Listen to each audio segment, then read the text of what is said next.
സദൃശവാക്യങ്ങൾ 22-ാം അധ്യായം. അനവധി സമ്പത്തിലും സത്കീർത്തിയും വെള്ളിയിലും പൊന്നിലും കൃപയും നല്ലത്. ധനവാനും ദരിദ്രനും തമ്മിൽ കാണുന്നു. അവരെ ഒക്കെയും ഉണ്ടാക്കിയവൻ യഹോവ തന്നെ. വിവേകമുള്ളവൻ അനർത്ഥം കണ്ട് ഒളിച്ചുകൊള്ളുന്നു. അല്പബുദ്ധികളോ നേരെ ചെന്ന് ഛേദപ്പെടുന്നു.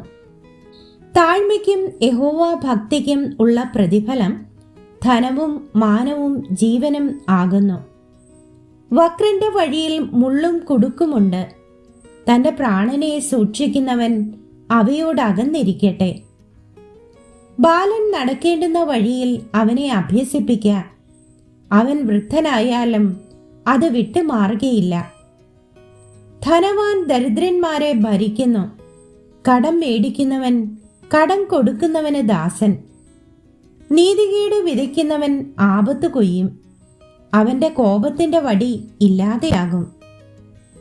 ദയാ കടാക്ഷമുള്ളവൻ അനുഗ്രഹിക്കപ്പെടും. അവൻ തന്റെ ആഹാരത്തിൽ നിന്ന് അഗതിക്ക് കൊടുക്കുന്നുവല്ലോ. പരിഹാസിയെ നീക്കിക്കളക, അപ്പോൾ പിണക്കം പൊയ്ക്കൊള്ളും. കലഹവും നിന്നയും നിന്നുപോകും. ഹൃദയശുദ്ധി ഇഷ്ടപ്പെടുന്നവന് അധരലാവണ്യമുണ്ട്. രാജാവ് അവന്റെ സ്നേഹിതൻ. യഹോവയുടെ കണ്ണ് പരിജ്ഞാനമുള്ളവനെ കാക്കുന്നു. ദ്രോഹികളുടെ വാക്കോ അവൻ മറിച്ചു കളയുന്നു. വെളിയിൽ സിംഹമുണ്ട്, വീഥിയിൽ എനിക്ക് ജീവഹാനി വരും എന്ന് മടിയൻ പറയുന്നു. പരസ്ത്രീയുടെ വായ് ആഴമുള്ള കുഴിയാകുന്നു. യഹോവയാൽ ത്യജിക്കപ്പെട്ടവൻ അതിൽ വീഴും. ബാലന്റെ ഹൃദയത്തോട് ഭോഷത്വം പറ്റിയിരിക്കുന്നു. ശിക്ഷയ്ക്കുള്ള വടി അതിനെ അവനിൽ നിന്ന് അകറ്റിക്കളയും.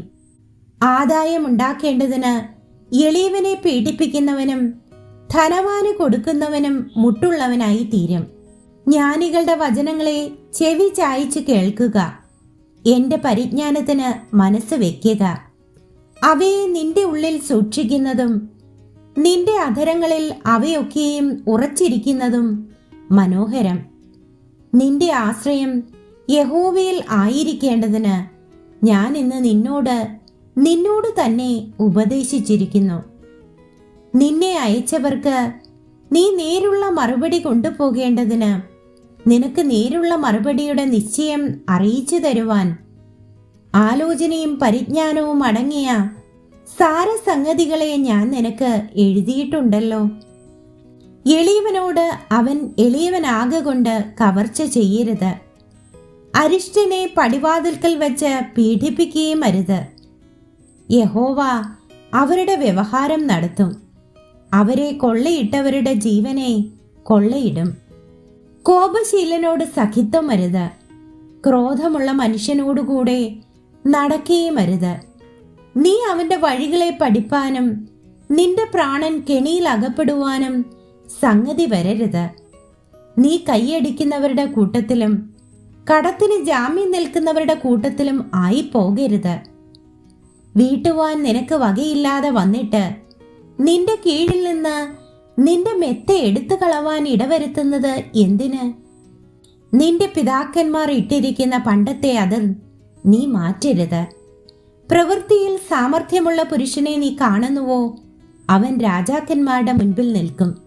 നീചന്മാരുടെ മുൻപിൽ അവൻ നിൽക്കയില്ല.